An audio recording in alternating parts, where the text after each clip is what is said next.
Ça vaut des clochettes, ça, dans Animal Crossing, ça.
How's this?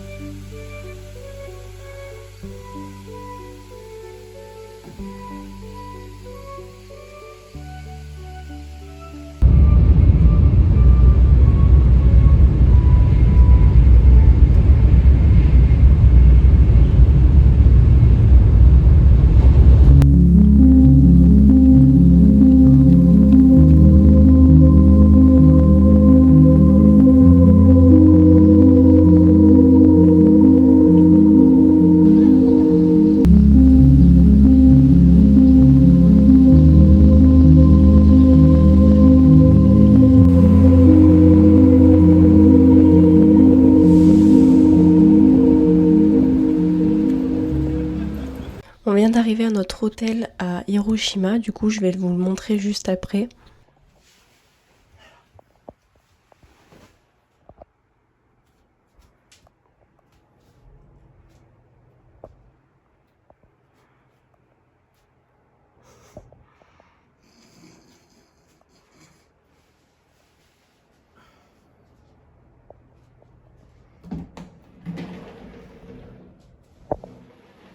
Donc du coup aujourd'hui le petit programme, je vous fais un retour maintenant en fin de journée parce que j'ai pas trop eu le temps avec Baptiste de dire un peu notre programme. Mais ce matin du coup on s'est arrêté à Himeji parce qu'on a pris le Shinkansen direction Hiroshima. Et on s'est arrêté à Himeji pour aller visiter le château d'Himeji. Donc normalement vous avez vu tous les extraits parce que je vous les ai mis juste avant. Et c'est vrai qu'on a particulièrement aimé parce qu'en fait ils ont gardé toute la structure, c'était pas comme le château d'Osaka où c'était une réplique et ils ont refait à l'intérieur comme un musée. Là c'était vraiment toutes les explications de la construction. Et de toute manière vous allez voir sur la vidéo, on voit tout la construction, le bois, les matériaux utilisés et c'était vraiment très immersif parce qu'en fait on n'avait pas le droit aux chaussures à l'intérieur et donc du coup nous on était pieds nus, il y a des gens qui étaient aussi en chaussettes et on avait vraiment plein de sensations et c'était fou de pouvoir marcher dans ce bâtiment qui date des milliers d'années. Et on a aussi visité les jardins du château qui sont pas tout à fait à côté, il faut marcher un peu pour y être. Et on n'a pas fait tout le jardin parce qu'il était déjà tard dans la journée et qu'il était vraiment très grand, on n'a fait qu'une partie. Et on s'est arrêté à la maison du thé pour une petite cérémonie avec donc là où les personnes servent le thé matcha. et discute un peu avec toi. Et d'ailleurs, on est tombé sur 2 touristes à côté de nous. Enfin non, il y avait une famille qui était de Lettonie, je crois. Lituanie, un truc comme ça. Et à côté de nous, on avait 2 touristes aussi. Donc un qui vivait à Tokyo avec sa copine et qui nous expliquait qu'il était conducteur de taxi. Et le mec était super sympa. On a discuté parce qu'il parlait très très bien anglais. Donc du coup, voilà, Baptiste s'est un peu moqué de moi parce que moi j'adore le matcha et je le bois avec du lait, alors que ici au Japon, ça se fait moins, enfin c'est beaucoup plus moderne. Alors là, dans une maison du thé traditionnelle, c'était un peu... Bon voilà quoi, il m'a jugé. Après, on avait d'autres plans normalement à Himeji où on devait visiter, mais on n'a pas passé une super bonne nuit la nuit dernière parce qu'on était très fatigués, un peu stressés aussi. Parce qu'Osaka, c'est une très grande ville et ça générait quand même un peu de stress. Donc du coup, on était fatigués et on a juste fait le château d'Himeji. Après, on a réservé nos billets et tout pour le Shinkansen. Et on l'a pris en fin de journée. On vient juste d'arriver là à Hiroshima. Je vous mettrai quelques... Enfin, vous avez vu les images aussi. Là, après, ce soir, on va sortir manger. Et pas très tard. Et on va revenir ici pour finir la soirée et passer une bonne nuit. Et bien on se retrouve demain pour une nouvelle journée sur Hiroshima. Ok, donc là ce matin on a pris le bateau pour aller sur l'île de Miyajima. Alors c'est dommage parce que le temps est un peu couvert, on a eu de la pluie, mais on va probablement y rester toute la journée. Voilà. Là on est actuellement sur le bateau qui nous emmène sur l'île en fait. Parce qu'on a pris le tram de Hiroshima, on en a eu à peu près pour 1h30. Et là on doit encore prendre le bateau pour y aller du coup.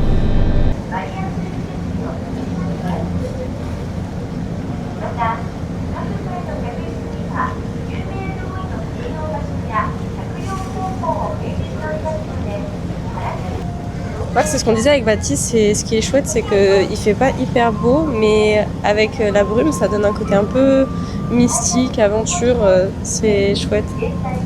Ça, on va aller visiter après, je sais plus comment ça s'appelle, je vous redirai.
Ça vaut des clochettes, ça, dans l'Animal Crossing, ça.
manière.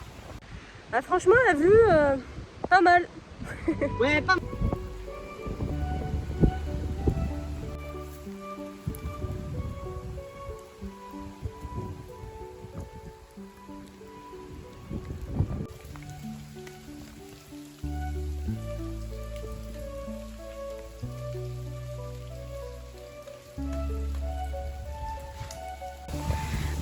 Dédicace à ma mère qui dit que je marche tout le temps pieds nus partout.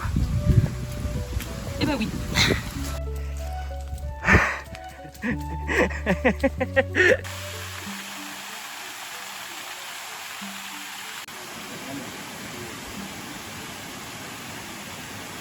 Vous imaginez, on est probablement monté sur l'une de ces montagnes là.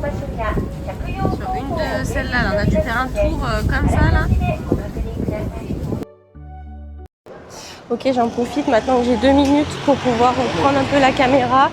Là, ce matin, on va faire le musée mémorial de la paix à Hiroshima. Parce qu'en fin d'après-midi, il faut qu'on parte en direction de Kurashiki, qu'on prenne le Shinkansen. Et là, aujourd'hui, on aimerait bien profiter pour visiter Hiroshima, peut-être faire un peu les magasins si on a le temps. Et voilà. Il nous a concocté un petit remède parce qu'il a super mal aux jambes après notre randonnée d'hier. Je sais pas, j'ai vu ça sur les réseaux. Il a vu ça sur les réseaux. Moi j'ai pris un smoothie ici, tu peux faire directement les smoothies. En fait il y a des fruits congelés et quand tu passes dans une machine ça vous fait directement votre smoothie. On prend genre 2 minutes pour faire un retour de ce qui s'est passé hier parce que du coup on est parti sur l'île de Miyajima pour faire... alors de base on voulait juste visiter puis en fait on avait largement le temps donc on a fait une espèce de petite randonnée pour monter jusqu'au mont Misen, c'est ça ? Petite, arrête de mentir. Non mais attends, j'expliquerai. Mont Misen, c'est ça ? Ok, jusqu'au Mont Misen. En gros, je vais vous montrer les montagnes et tout. Et on a probablement franchi l'une de ces montagnes parce que la randonnée a duré à peu près combien de temps ? 2h30 plus 4 heures ? On a passé 4 heures. Ouais, 4 heures. Sauf qu'on était sous un typhon, voilà, parce qu'il a plu beaucoup toute la journée. De toute manière, vous allez le voir sur la vidéo, mais vraiment, on en a chié. Ça a été l'une des plus grosses randos de toute notre vie, vraiment. En plus, au bout d'un moment, on était un peu stressés parce qu'on montait, mais on s'est dit on va jamais pouvoir redescendre avec la pluie et tout, parce qu'on glissait littéralement sur les marches.